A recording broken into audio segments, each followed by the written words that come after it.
Assalamualaikum warahmatullahi wabarakatuh. Very good afternoon.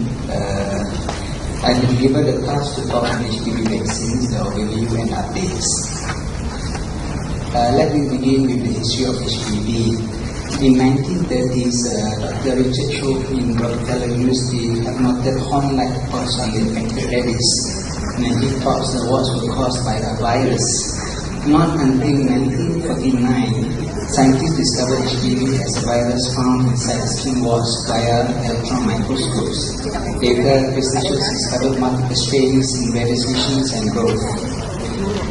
Up until 1970s, doctors who were managing cervical cancer recognized some kind of sexually transmitted infection was the cause of cervical cancers. They thought it was herpes. But Professor Helder Johansson proposed that HPV human papillomavirus, not herpes, was the cause of cervical cancer. Scientists during that time were skeptical regarding his opinion, but in 1983 he managed to discover HPV DNA in cervical cancer tumors, proving his theory. Later in year 2008,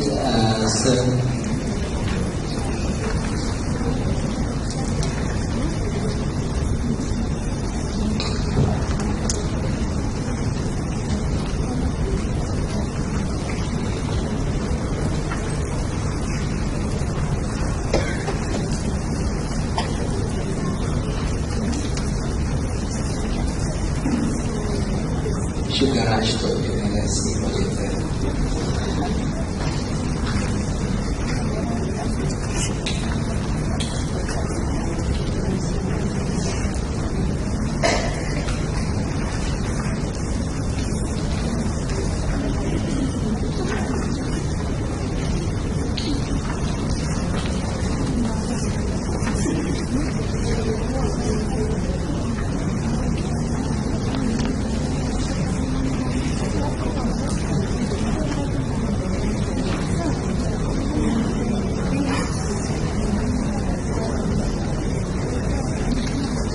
In 1976, Sir Harold Johansson proposed HPV was the cause of cervical cancer. In 1983, he managed to discover HPV DNA in cervical cancer tumors. And later in year 2008, he received a Nobel Prize for his findings. What about the HPV vaccination history? In 1989 and late 1990s, Professor Dear Fraser and Dr. Yang Zhou from the Department of Immunology of Queensland, Australia, studied on virus-like particles of human papillomavirus. Later in year 2006 and 2009, the USA FDA approved two types of HPV vaccination. And year 2009, WHO reported more than 27 countries all worldwide already introduced HPV vaccination. I'll be covering the topic in mainly in epidemiology. I'll touch on the epidemiology, a little bit on the life cycle and issues of cervical cancer, cervical disease, and also the immunology and the vaccine development.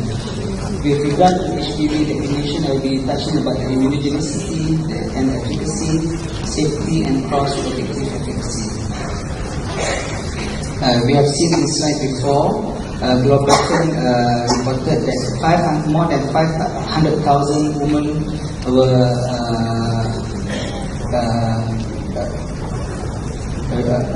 more than 529,000 cases worldwide, and in Malaysian National Cancer Registry, the age standardized incidence rate was 12.2 per 100,000 women years, and the death were also significant, and the healthcare costs of cervical HPV infection were tremendous. What about HPV distribution in cervical cancer worldwide? The most common HPV types in all cervical cancer has been reported to be HPV 16, 18, 45, 31, and 33. 16 and 18 cause 70% of cervical cancer worldwide, whereas the remaining HPV 31, 33, and 35 account at least another 10% of cervical cancers worldwide. This information from these studies data on HPV types associated with development of cervical cancer. As we have been mentioned about the world prevalence of HPV, and in Asia, 16 and 18 and 45 are still the top three, but 58 and 52 were noted to be high. And as Prof. Sharifah already mentioned, in our local data, HPV 16 and 18 causes almost 60% of pre-invasive and invasive disease in our local population, and HPV subtype 52, 33 and 58 account for the remaining number 3, number 4 and number 5. This is important for us to understand because the close proximity of HPV 16 to HPV 31 and HPV 18 to 45, but HPV 58, 33 and 52 as we reported in our local data is somehow closely to HPV 16. We're just wondering whether will there be any cross productivity when we vaccinate our women population. What are the key players in our immune systems with regard to HPV vaccination? The adaptive immunity is the main important, where it is antigen specific. The antigens presenting cells are critical for activation of the effector cells. B cells produce antibodies. The T helper cells help the B cells to produce antibodies. HPV life cycles and immune evasion has been studied, and HPV has many immune evasion mechanisms where the viral life cycle occurs entirely within the epithelium. There's no episode of viremia, there's no cell death, there's no inflammation, and the viral proteins actually produce substance that suppress a local immune response. As a result of that, persistent infections occur. Antibody response following natural infection. 50% of women develop no measurable antibody at all, and those who develop antibody have got low levels of antibody. And when there's low levels of antibodies, they are less likely protected against reinfection, and persistent infection occurs. How does the vaccine work? As I mentioned earlier, the virus-like particles that has been discovered has an outer capsid of HPV and looks morphologically similar to the virus. This highly immunogenic part of the virus can generate neutralizing antibodies that can prevent infection and subsequent exposure. In addition, they are not infectious because they don't have the oncogenic viral DNA core. When we look into the electron microscope of HPV 16L1 VLB viral-like particles, they have got capsids outside, but there's no proteins inside that makes them non-infectious. What are the composition of the vaccines available in the market nowadays? We have the bivalent and the quadrivalent. The bivalent HPV vaccines contain HPV 16 and 18 viral-like particles, and they use AS04 adjuvant as the substance to enhance the effect of the vaccine. In quadrivalent HPV vaccines, apart from HPV 16 and 18, they have got HPV 6 and HPV 11 viral-like particles, and they use a different adjuvant as their substance. Let me take you an HPV vaccine story.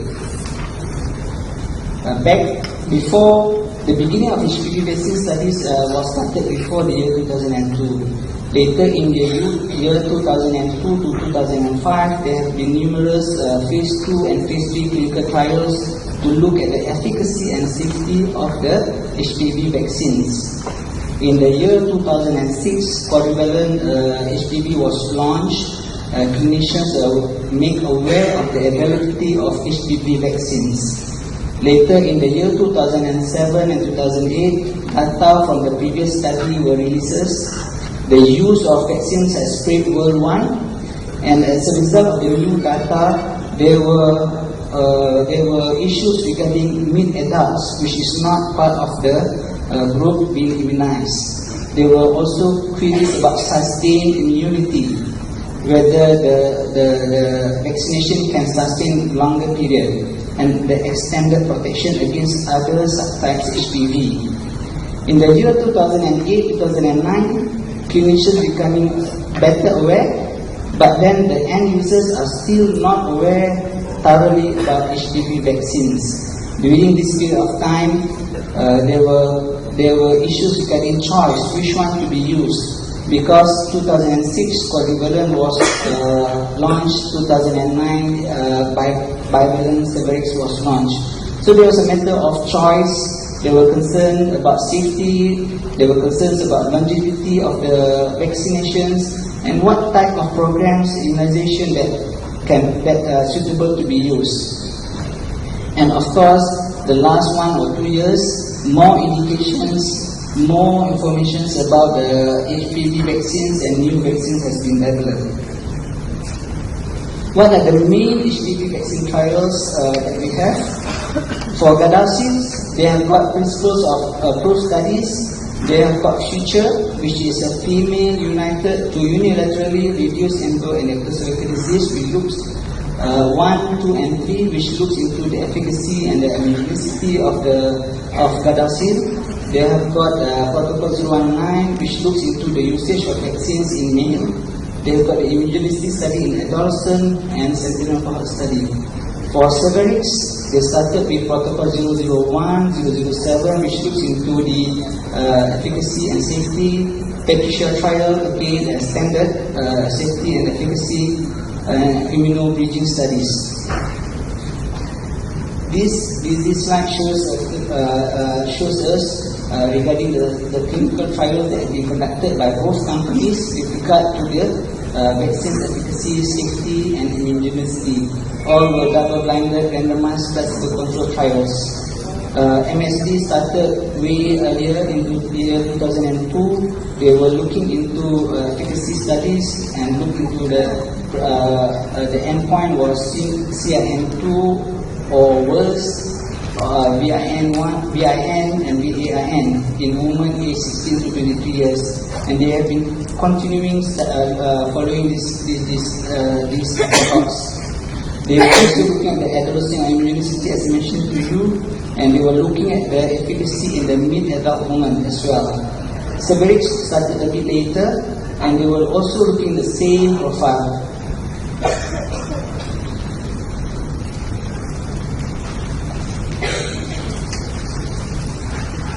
These are the product characteristics of prophylactic vaccines that we have now. As I mentioned to you, the antigens in the bivalent AS04 adjuvanted HPV vaccine is HPV 16 and 18, whereas in the quadrivalent 16, 18, 6 and 11, and the time of administration was slightly different.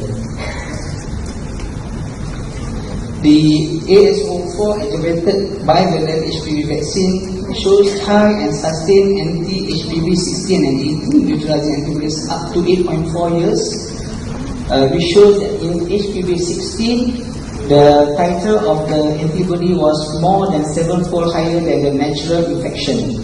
Whereas for HPV 18, they have shown that this is slightly lower but still higher than the normal or natural infection. The quadrivalent also produced papers on the immunogenicity and the antibody response. They show similar pattern. However, for HPV 18, they have shown that the level of antibody actually reduced after 5 years, quite similar to the natural infection.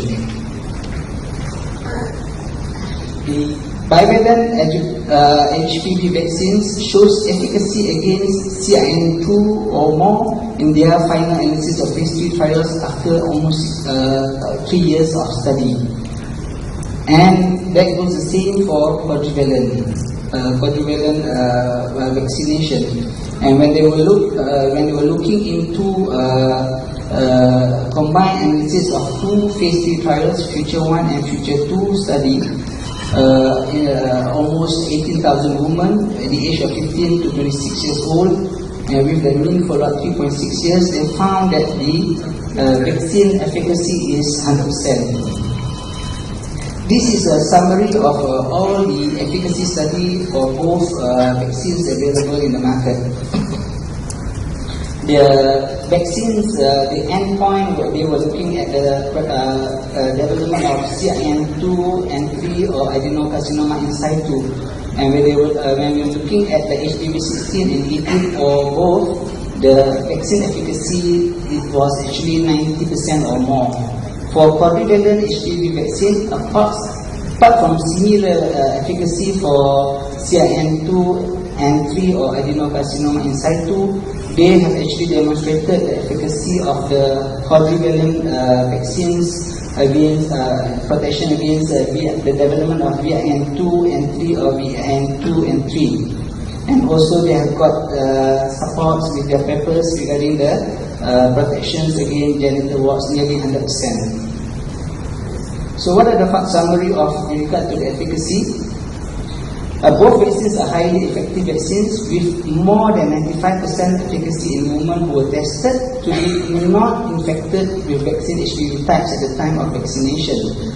Both vaccines are effective against all endpoints from my previous slides, and that is from persistent infection to CIN2 or more. However, both vaccines do not show that they do not clear existing HPV infection, and they do not slow the progression of CIN, and thus protection may not be 100%. What about the safety data?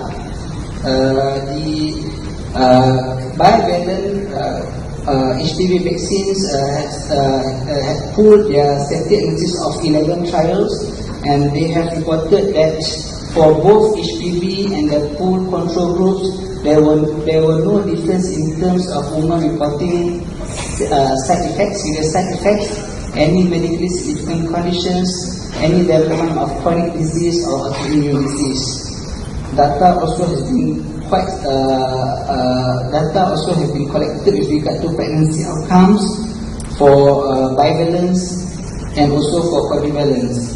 And for both vaccines, they have shown that the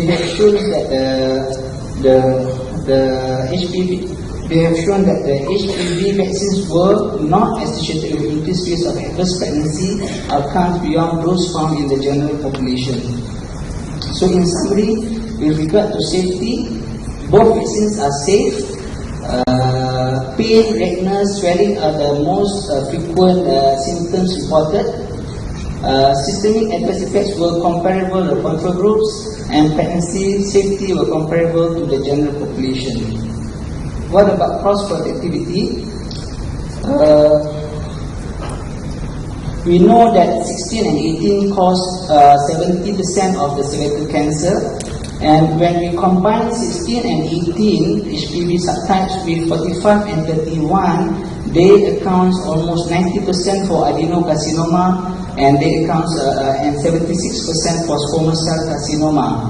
So it is hypothesized that HPV 16 and 18 antibodies produced as a result of vaccination can actually bind and neutralize billions of closely related HPV types, leading to cross-protective efficacy.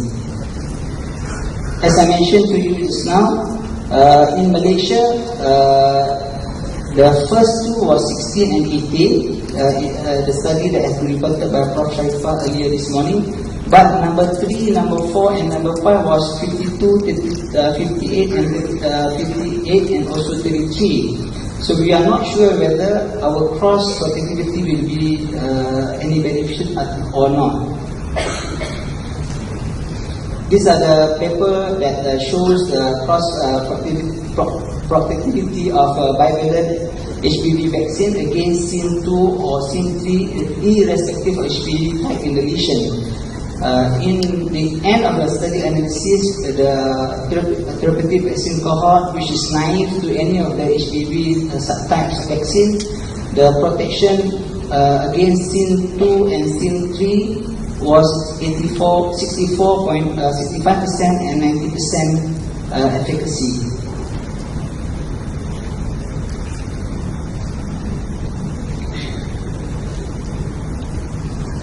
When they look into specific HPV subtypes, they found that for 6 months persistent infection, the bivalent vaccine efficacy was relatively high, except for HPV 33.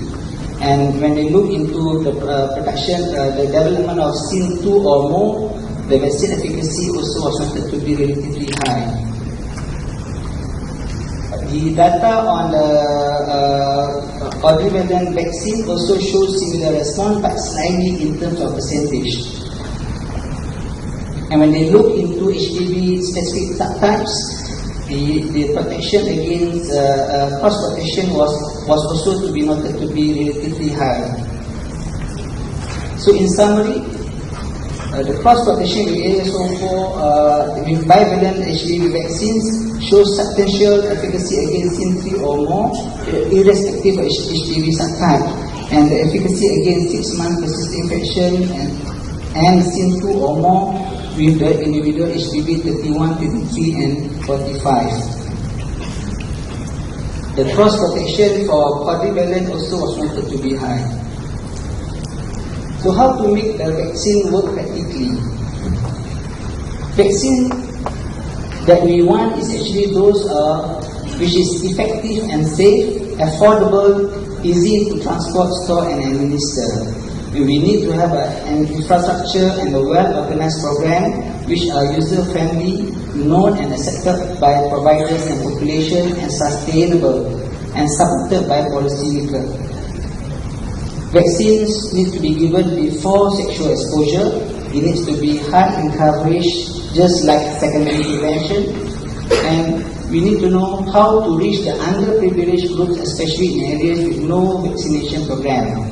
And of course, compliance to all 3 dosage of vaccines that need to be completed at 6 months program need to be considered. And there will be time where booster is needed. There will also be the need to have effective control in cervical cancer in terms to look for the effectiveness, auditing and monitoring of the vaccination program. Finally, there are a few questions that need to be answered. Who and when to give? Is it female only, and when to give? Yes, a vaccine has been approved by FDA to be given in male in October last year in certain countries. Is there a need to give any booster, or are we waiting for a longer follow-up to see the efficacy and immunogenicity study? Do we have enough infrastructure to successfully vaccinate all target population? How is the cost effectiveness and is it based on mathematical model, on individual situation? How to screen after vaccination? Is it longer interval? Does HPV testing instead of cytology? And we want to know whether acceptability among the health professionals, women, men and society as a whole. With that, I thank you.